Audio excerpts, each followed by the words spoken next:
Hello everyone. So this is the third part of the pelvic floor exercises. So generally, how are these pelvic floor exercises done? So generally we ask the patient to do it in sleeping position, in sitting position and standing position.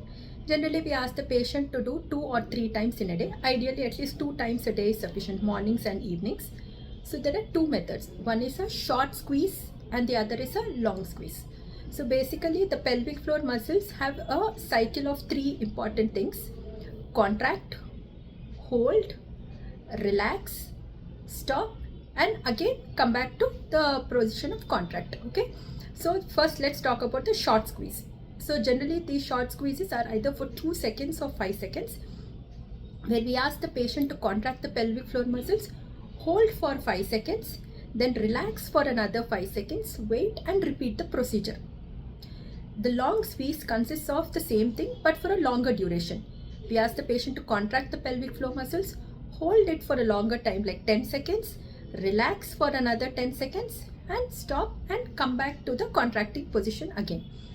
The important tips that we want the patients to remember when they are undergoing or performing these pelvic floor exercises: one important thing is you have to empty your bladder before you start this exercise.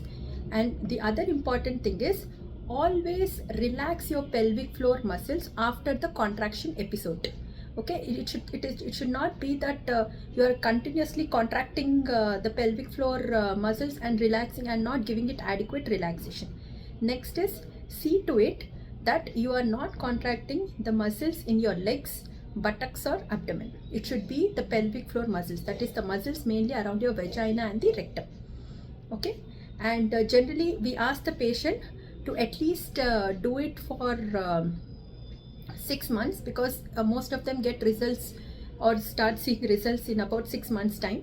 So these pelvic floor exercises are mainly suggested for patients with incontinence, especially stress urinary incontinence, and also with patients with prolapse, pelvic organ prolapse, be it a bladder prolapse or a uterus prolapse or a rectal prolapse. So these pelvic floor exercises are mainly useful in that. Thank you.